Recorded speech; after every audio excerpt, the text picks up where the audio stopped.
In 2006, I published the first issue of a gay magazine called Destroyer, a self-published gay magazine.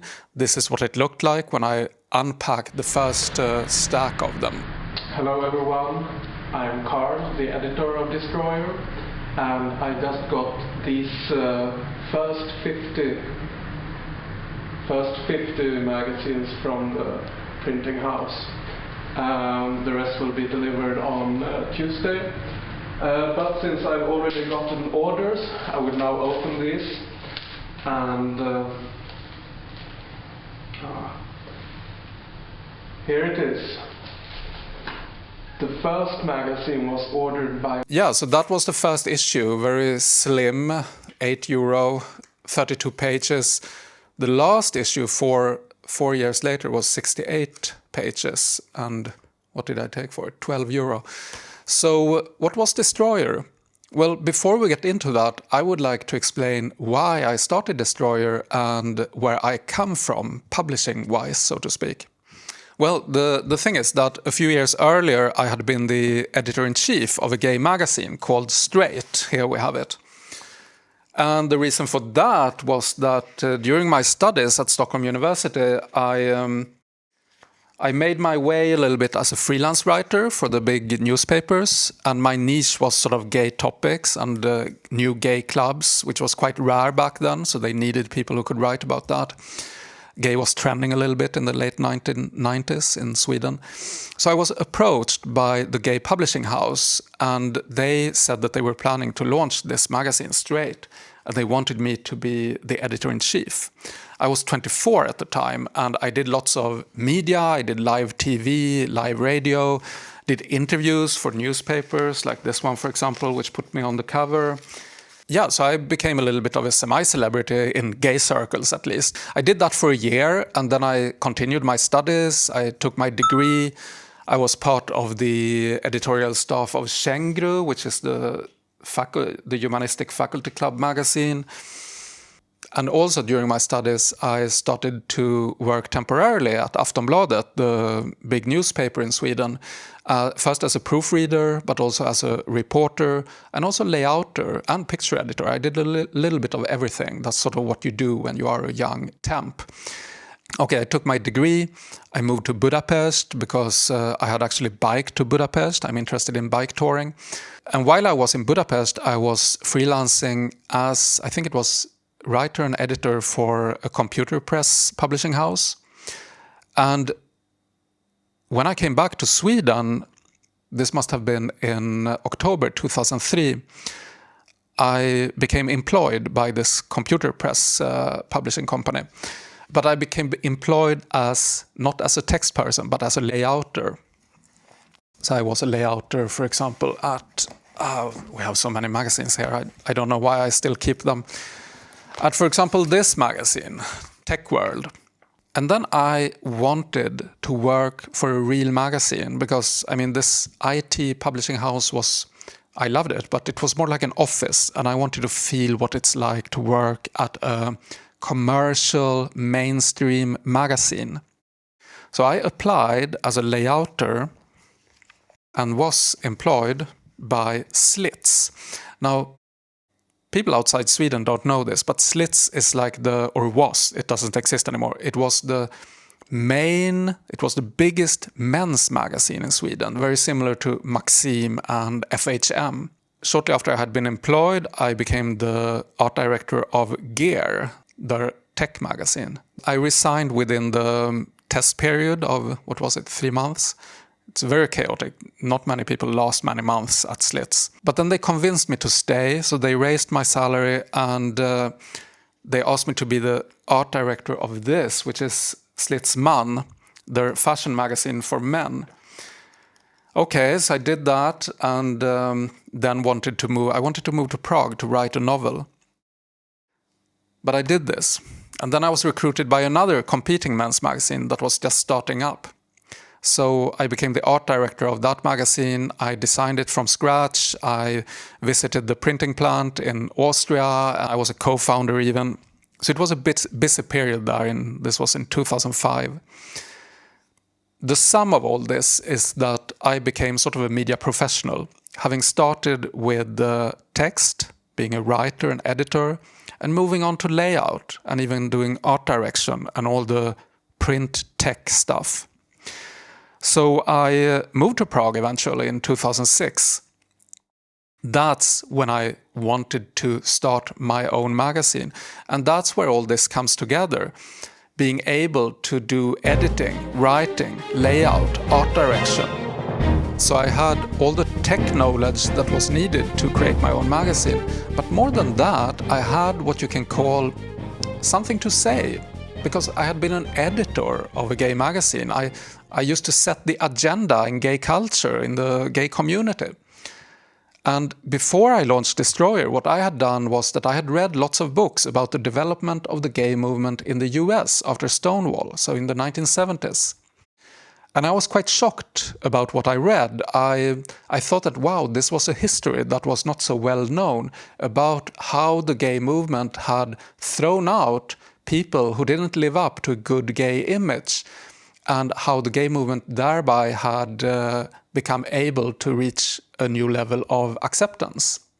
But in my reading, this was not really acceptance. This was more acceptance of demands that you had lowered the bar for. So I thought it was a strategy of shame.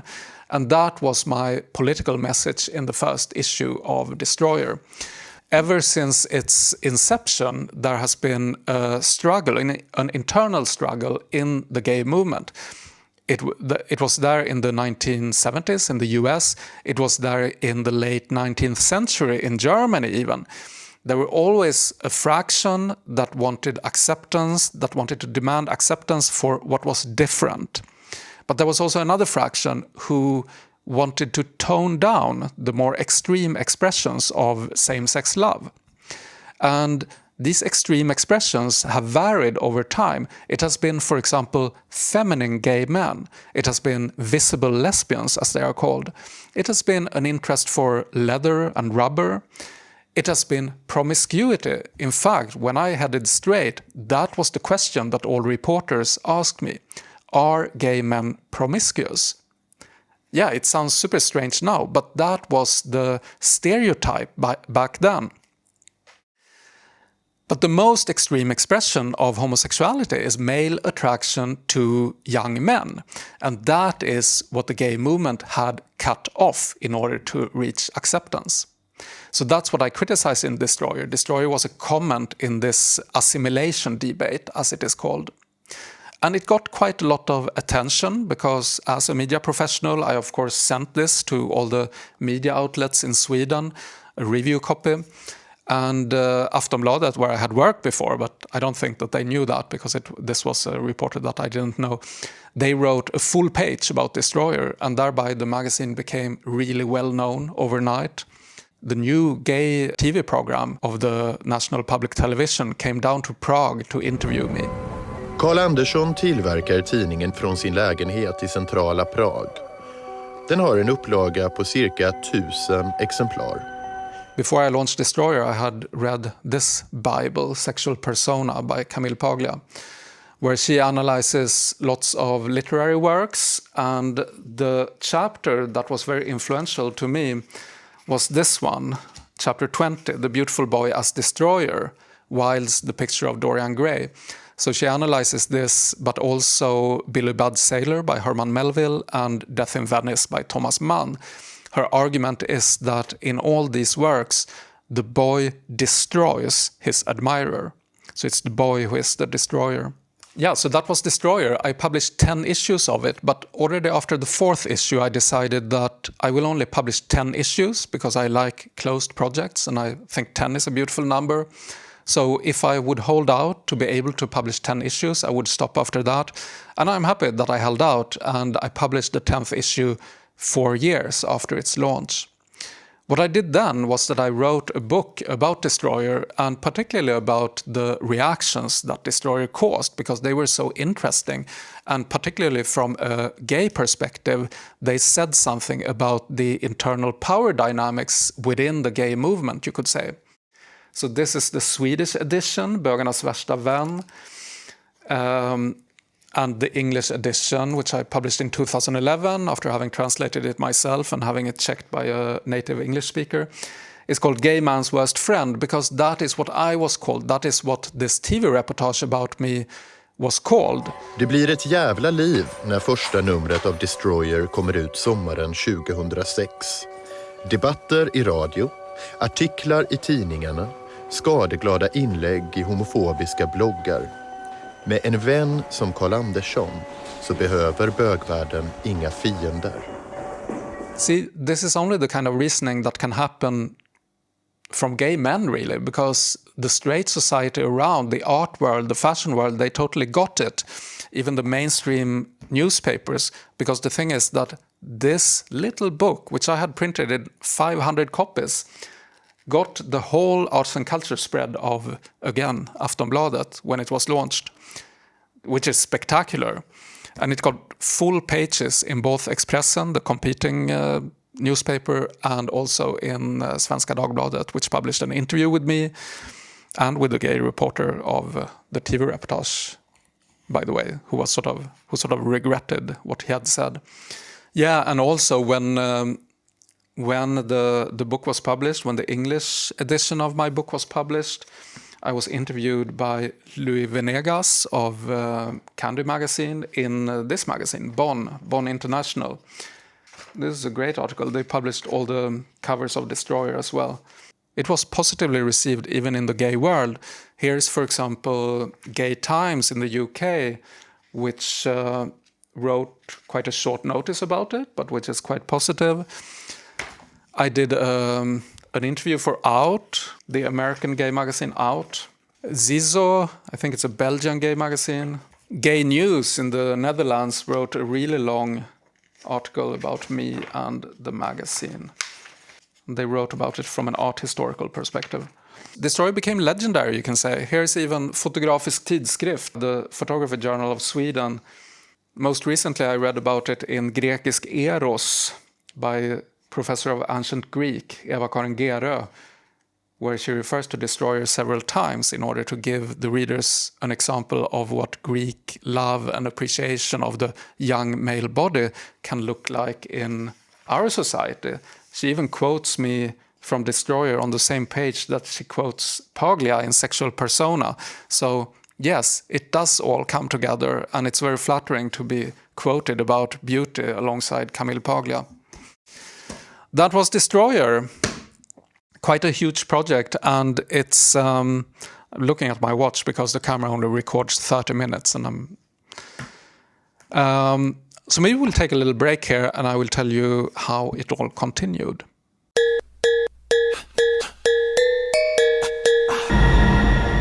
So what happened after Destroyer? So we're now at 2011. Well, in 2012, I published some shota, which was part of the debate around the so-called manga case in Sweden, where a manga translator was suspected for, and he was actually even convicted of child pornography crime, as it is called in Sweden. But he was eventually freed by the Supreme Court. During this time, I actually went to Japan to interview one of the manga artists who had drawn one of these images that the first court thought was illegal, but that the second court said that this is not illegal. So it was published in the arts and culture pages of Swedish newspapers. And people wondered how is it possible that this image can be illegal? How could they think that this was child porn? And I went to Japan to interview this artist. And Aftonbladet, again, published this article on I think it was on a full spread again. As part of this debate, I published shota in English translation, which was an adventure in itself, because I went to Japan to negotiate directly with the artists and sign contracts with them. And then I published this comic. But again, it was part of the debate. So I sent this comic to all the media outlets in Sweden again. Sweden is my home ground. And actually, the arts and culture editor of Expressen published the cover of this comic and defended its publication. She wrote that normally this is not the kind of cultural expression that we review, but if we would want to review it, it should be our right. She defended the right to publish comics because it is comics. And so that was also part of the debate.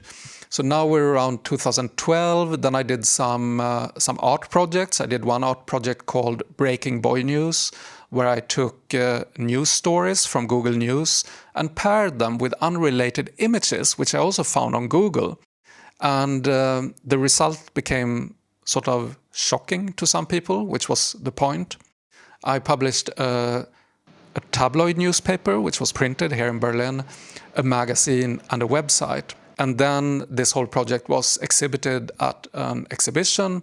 And by the way, that was quite fun because back when I published Straight, Bjarne Melgaard, the Norwegian artist who lives in New York City, I think, he was very controversial, and we really wanted an interview with him.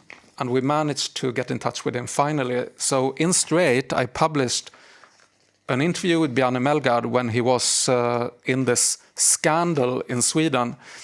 And when Breaking Boy News was exhibited in a group show curated by a Turner Prize nominee, then Bjarne Melgaard was one of the other artists. That was Breaking Boy News, Entartete Shota. Both Breaking Boy News and Entartete Shota focused a lot on Entartete Kunst, that is degenerate art, that is the Nazis' idea of some art being so reprehensible that it should be banned on either religious or moral or racial or other grounds. And my argument has been the whole time that there are certain expressions in our society that people can find as reprehensible as the Nazis found certain art. That's why in several of my videos here you will see an artwork by Otto Müller in the background, because his art was banned by the Nazis. Let's continue this bunch of magazines and books and go over to what happened in 2015. But first of all, I can just mention that Bild och Bubbla, the comics organization's magazine in Sweden, when they wrote about the manga case, they also published the cover of Entartete Shota 1. So what happened in 2015 was that I started my second magazine, which was called The Lover. If the story was a gay magazine, then The Lover was not. It was a magazine interested in human cultures and human sexuality in general. The subtitle was Journal of Sexual Politics, History and Culture. Yeah, so the articles are longer and deeper, I would say, and I was a bit older when I made it. And when I sent this magazine to the German National Library, as you're obliged to do when you get an ISSN number from them, they categorized it on their own initiative as anthropology, sociology, and social sciences.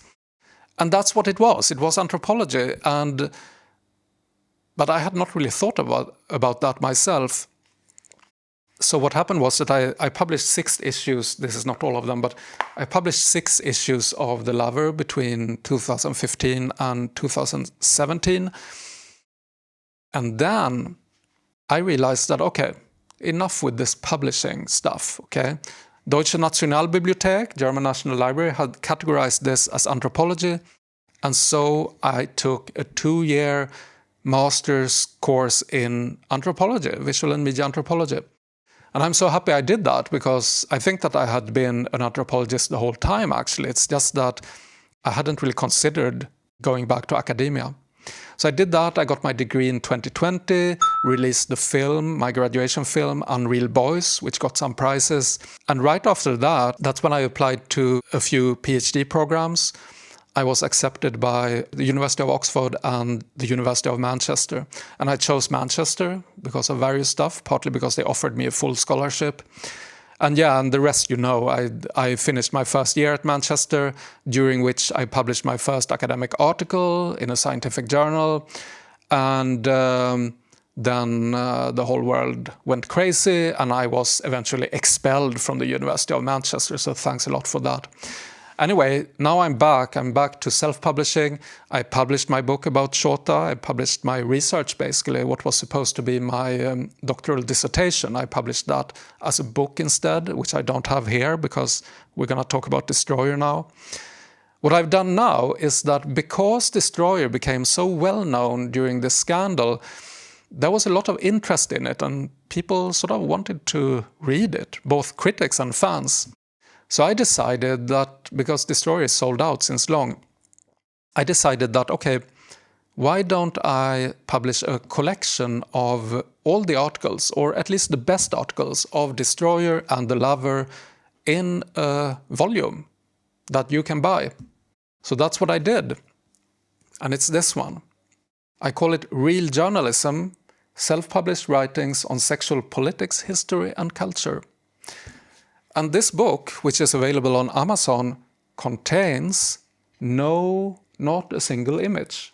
And that's also good because it puts the focus on the texts, which I think are really good and still relevant, even more relevant today maybe than what they were when I published them, because the development that they criticize has escalated since these articles were published.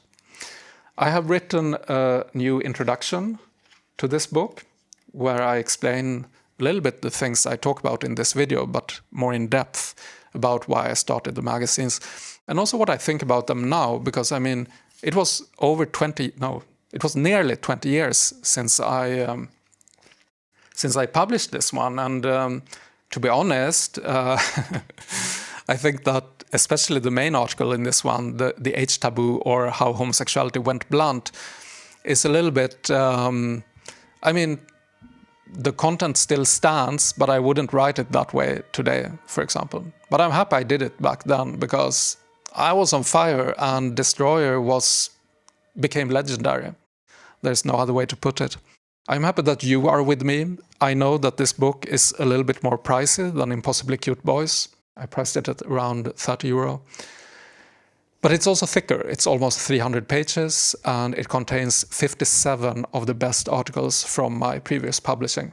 So enjoy that and buy it while you can. You never know if the price will go up or if it will get off the platform or something like that. And see you later. Sign up for my Discord server and come to our Signal group and let's have fun together. Let's play together in our little community. Take care. Go to school, I just wanna break the rules. Boys and girls across the world, put it on our dancing shoes. Going